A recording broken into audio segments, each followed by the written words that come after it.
I wasn't looking for dwarves when I started this investigation. I was cataloguing architectural inconsistencies in pre-industrial European cities.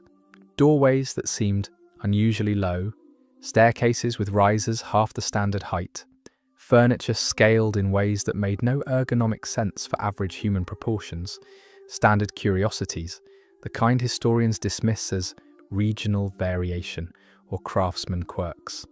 Then I found the photographs, not paintings, not folklore, not myths passed down through embellishment. Actual photographic evidence from the 1800s showing human beings of dramatically reduced stature standing beside normal-sized individuals in formal settings, wearing period-appropriate clothing, holding positions that suggested authority rather than spectacle. The grain matched. The lighting was consistent. The shadows fell correctly. These images predated the technology to fake them convincingly, and they appeared in official archives, government collections, institutional records. Not circus advertisements, not entertainment broadsheets, documentary photography from an era that treated documentation seriously. That's when I realized the architectural anomalies weren't quirks at all. They were accommodations, purpose-built infrastructure for a population we've been taught never existed outside of genetic disorders and fairy tales. Look at medieval guild halls across Central Europe. The workbenches sit 18 inches off the ground. Modern curators call them children's workshops or apprentice stations. But the tools mounted on the walls, the heavy hammers and metalworking implements, those weren't designed for children's hands. They were adult tools scaled for adult strength in hands that happened to be significantly smaller than ours. The Smithsonian has 3 of these workshops in storage. I've seen the inventory records. They're catalogued as educational displays, mock-ups created to show historical craftsmanship techniques, except the wear patterns on the tools are real. The scorch marks on the forge stones are genuine. The metallurgical residue in the crucibles has been carbon dated to the 1600s. These were functional workshops, used for decades, designed for operators whose physical scale didn't match modern human averages. Now examine the photographs more carefully. These aren't individuals with dwarfism as we understand it medically. No disproportionate limbs, no characteristic skeletal markers of achondroplasia or other growth disorders. These are proportionate human beings, perfectly formed, standing 3.5 to 4.5 feet tall, and they're everywhere in the photographic record from 1840 to roughly 1890. French cadastral surveys, Russian imperial census photographs, British colonial documentation from India. Always the same pattern. Small-statured individuals integrated into normal society, working as craftsmen, administrators, engineers. Then after 1890, they simply stop appearing. The transition isn't gradual, it's abrupt, as if someone decided certain types of humans were no longer photographable, no longer documentable, no longer acceptable to acknowledge. What makes this even stranger is the architectural record. Across Tartarian territories, the same regions where oversized doorways accommodate giant-scale inhabitants, you also find undersized passages, miniature staircases, compact living quarters built with the same sophisticated construction techniques as the larger structures. Not servants' quarters, not storage spaces. Residential architecture designed with the same attention to proportion and comfort as the grand halls, just scaled differently. In St. Petersburg, beneath the Winter Palace, there's a network of tunnels with ceiling heights barely 5 feet. Official guides call them maintenance passages, but they're finished with the same quality of stonework as the palace above. The walls have ventilation systems, lighting fixtures, even decorative elements. These weren't crude service tunnels. They were inhabited spaces designed for permanent occupancy by people who didn't require the towering ceilings of the main structure. The same pattern repeats in Vienna, in Prague, in the administrative complexes of former Tartarian territories. Dual-scale architecture, sophisticated engineering at 2 different size standards, all constructed during the same narrow historical window before everything gets standardized to our current norms. Here's what really disturbs the official narrative. The small-statured individuals in these photographs aren't marginalized. They're not exhibited as curiosities. They're standing in group portraits with government officials, wearing formal attire that suggests professional status, positioned in ways that indicate respect rather than spectacle. Some are holding tools that indicate technical expertise. Others are surrounded by documents that suggest administrative roles. One photograph from 1873, held in the French National Archives, shows a man roughly 4 feet tall standing beside a municipal engineer in front of a partially constructed bridge. Both men are holding the same set of architectural plans. The shorter man's hands are pointing to specific structural elements. This isn't a patron and curiosity. This is two professionals collaborating on infrastructure design. But when you try to trace who these people were, where they came from, what happened to them, the documentation becomes remarkably sparse. Not missing in the way records get lost over time. Sparse in the way information gets deliberately thinned out, edited, reduced to the point where asking questions becomes difficult because there's nothing substantial left to examine. The few references that survive describe these individuals using terms that seem deliberately vague. Small people, persons of reduced stature, mountain folk, never a specific ethnicity, never a clear origin point, never a documented homeland or cultural tradition. Just scattered mentions that acknowledge their existence without explaining anything about who they actually were. And that's where this investigation takes a turn that makes conventional historians uncomfortable. Because if these weren't genetic anomalies, if they were an actual population integrated into Tartarian society, then their disappearance raises the same questions as the giants. Where did they go? Were they systematically removed alongside the giants? Did the same mudflood events that buried first-floor architecture also eliminate populations that didn't fit the standardized human template someone was apparently establishing? The architectural evidence suggests something unsettling. In the decades following 1900, when renovations occurred in these dual-scale buildings, the smaller passages were frequently sealed off, filled with rubble, or converted into mechanical spaces. Not preserved as historical curiosities, eliminated. In Budapest, during a 1920s renovation of a government complex, workers discovered a complete residential level built at reduced scale beneath the main structure. The Hungarian National Archives contain the original work orders. The space was to be demolished and backfilled. No archaeological survey, no documentate on of what was found. Just systematic erasure. The official explanation, when one is offered at all, suggests these were spaces built for children, or perhaps decorative architectural whimsy. But that explanation collapses under basic scrutiny. Why would government buildings, railroad stations, and administrative centres contain elaborate residential quarters designed for children? Why would the same architectural firms that built structures meant to last centuries waste resources on whimsical decoration hidden underground, unless those spaces weren't decorative, unless they were functional, unless Tartarian society operated with multiple human scales integrated into a single civilization, each performing specific roles, each housed in architecture proportioned to their physical requirements? Consider what that would mean for our understanding of social organization. We're taught that human societies naturally stratify by wealth, by power, by social class. But what if Tartarian civilization stratified by physical capability? Giants overseeing large-scale construction and infrastructure maintenance, standard-sized humans managing trade, administration, and cultural production, smaller individuals handling precision work, intricate manufacturing, detailed technical tasks that benefit from reduced scale and enhanced fine motor control. The division wouldn't be arbitrary, it would be functional, each population suited to specific roles, each housed in architecture designed for their optimal performance. That would explain why the buildings contain such varied scales of space, why a single complex might have soaring halls, standard corridors, and compact passages, all constructed with equal sophistication. They weren't built for different classes of the same population. They were built for different populations entirely.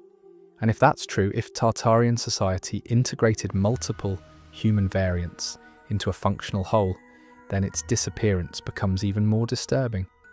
Because you can't simply eliminate that kind of diversity accidentally. You can't naturally evolve from a multi-scale civilization to our current standardized human populations in the span of a few decades. Something deliberate happened, something coordinated. Look at what emerged after Tartaria vanished from maps. Suddenly every government, every empire, every nation-state that claimed former Tartarian territories began conducting censuses. Systematic population counts that hadn't existed before. And these censuses had very specific criteria for what counted as human, what counted as citizen, what counted as worth documenting. Height ranges, physical capabilities, specific characteristics that defined normal. Anyone outside those parameters became medical anomaly, became circus attraction, became something to be institutionalized rather than integrated. The timing is too precise to ignore. The same decades when Tartarian architecture gets buried or repurposed are the decades when standardized human measurement becomes obsessive. When governments begin collecting anthropometric data, when the concept of normal human proportions gets codified into law, into medical practice, into social expectation, what were they measuring age inest? What template were they using to define normal? And where did that template come from, if not from the need to exclude the populations that didn't fit? I found something in the Vienna archives that crystallizes this entire pattern. A municipal planning document from 1887 discussing renovations to a government building constructed in the 1770s. The document describes discovering spaces of unusual proportion during demolition of interior walls. The language is clinical, almost deliberately boring, but buried in the technical specifications is a single line that reveals everything. Passages unsuitable for standard occupancy to be modified to contemporary requirements. Not demolished because they're damaged, not repurposed because they're obsolete. Modified because they're unsuitable for standard occupancy. Standard according to whom? Contemporary to when? The document doesn't say. It doesn't need to, because by 1887, everyone apparently understood what standard meant, what contemporary requirements demanded, and those requirements didn't include accommodating the populations these passages were originally built for. This wasn't isolated to Vienna. Similar documents exist in Russian archives, in German municipal records, in French administrative files, all from the same narrow time window, all using similar language, all describing the systematic modification of architecture that no longer fits contemporary requirements. The populations that inhabited dual-scale Tartarian structures didn't disappear into myth or legend. They were architecturally erased. Their living spaces were filled in, sealed off, demolished, and with the spaces gone, the memory of who occupied them became easier to dismiss, easier to explain away as historical confusion, easier to forget entirely. But the photographs remain, the small-statured professionals standing alongside their standard-sized colleagues, the technical drawings showing integrated multi-scale infrastructure, the architectural plans that make no sense unless you acknowledge they were designed for populations we're no longer supposed to remember. And here's what makes this evidence so difficult to suppress completely. The buildings are still standing. You can visit them, you can measure the doorways, examine the ceiling heights, trace the passages that lead nowhere because they've been sealed off. The physical evidence persists even when the documentation has been thinned out. Someone built these spaces, someone inhabited them, someone performed the technical work, the administrative functions, the precise manufacturing that required hands and minds operating at scales different from our standardized norm. And they didn't just vanish overnight. That's what makes the historical record so unsettling when you actually examine it closely. There was a transitional period, documented but deliberately vague, where these populations were systematically removed from public life. Not through genocide, though that would at least appear in the historical record, through institutional segregation disguised as medical intervention. The late 1800s saw an explosion of institutions, asylums, sanitariums, specialized hospitals. We're told this represented humanitarian progress, society finally caring for those who couldn't care for themselves. But look at the admission criteria. Look at who was being institutionalized.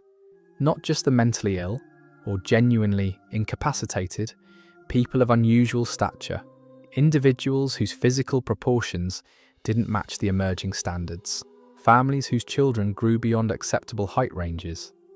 The medical terminology created during this period is revealing. Gigantism became a pathology requiring treatment. Exceptional height became evidence of glandular disorder. Physical variance from the norm became something to be corrected, contained, hidden away. And once institutionalized, these individuals disappeared from census records, from family histories, from photographic documentation. They became medical cases rather than members of society. I traced the architectural history of several large institutions built between 1870 and 1920. The scale is wrong. Patient rooms with 12-foot ceilings, doorways that seem absurdly oversized for hospital design, corridors wide enough to move industrial equipment. These weren't built as hospitals. They were built as containment facilities for populations that needed to be removed from public view. Populations whose very existence contradicted the historical narrative being constructed. What happened to their descendants? That's the question no genealogical record adequately answers. Some bloodlines simply end in institutional records. Others show suspicious gaps in documentation. Children born in these facilities who don't appear in subsequent census data. Families that vanish from city directories after a family member is institutionalized. The pattern suggests systematic suppression, spanning multiple generations.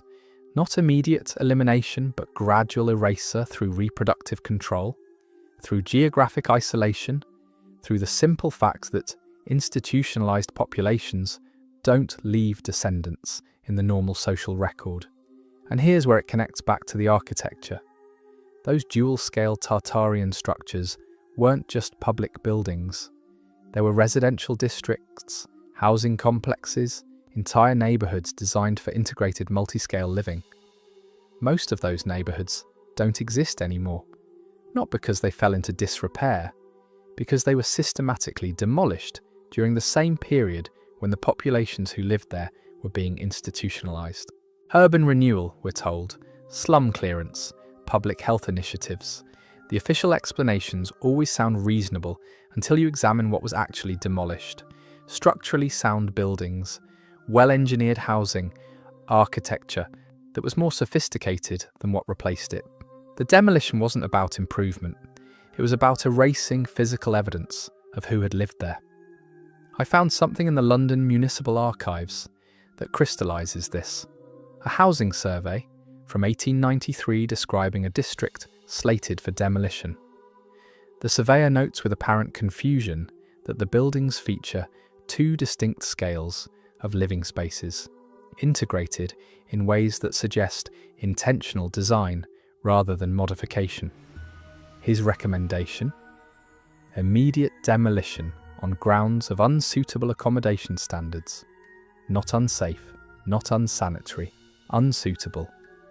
Because by 1893, suitable meant conforming to a single standardized scale. And anything that deviated from that standard had to go. The Tartarian populations didn't disappear because they couldn't survive. They disappeared because someone decided they shouldn't be allowed to. The architecture that accommodated them was systematically destroyed or modified. The social structures that integrated them were dismantled through institutional segregation. The historical memory of their existence was actively suppressed through deliberate gaps in documentation, and we're left with fragments, photographs that seem impossible, buildings with proportions that don't make sense, medical records describing populations that supposedly never existed, census data with suspicious gaps, architectural plans showing infrastructure for societies we're told are myths. The evidence persists because you can't completely erase a civilization that built in stone and lived in plain sight for centuries. But you can make acknowledging that evidence socially unacceptable. You can create academic frameworks that dismiss it as misinterpretation. You can construct historical narratives that explain it away as primitive confusion or technological misunderstanding. What disturbs me most isn't that this happened. Civilizations erasing convenient truths all the time. What disturbs me is how completely it worked. How thoroughly we've internalized the single-scale paradigm. How automatically we dismiss evidence that suggests anything else. The dual-scale world wasn't ancient history. It existed within living memory of the institutions that suppressed it. Your great-great-grandparents might have walked streets where two populations coexisted in integrated architecture, might have worked in buildings designed to accommodate both, might have known the truth that we've been trained to forget, and that truth is still accessible. It's in the architecture we walk past daily without questioning, in the photographs filed away in archives marked anomalous, in the institutional records that document populations they claim never existed, in the urban planning documents that describe demolishing perfectly functional neighborhoods for reasons that don't quite add up. The Tartarian populations were real. Their disappearance was orchestrated, and the architecture that housed them is still standing, waiting for someone willing to ask why doors are 15 feet tall in buildings supposedly designed for average-sized humans. Once you see the pattern, you can't unsee it. And that's exactly what they were counting on you never seeing in the first place. The buildings haven't forgotten, even if we have. The doorways still measure wrong. The passages still lead to spaces that make no sense for the humans we're told inhabited them. The photographs still exist in archives, waiting for someone to look closely enough to see what they actually show. We've been trained to accept a single human scale as the only possibility. Anything outside that range becomes medical anomaly, genetic disorder, circus attraction. Never civilization, never integrated society, never the way things actually were before someone decided they shouldn't be anymore. The architecture remembers what we've been taught to forget. And that memory is permanent, carved in stone, built into the foundations of cities we still inhabit, without understanding who really built them or why.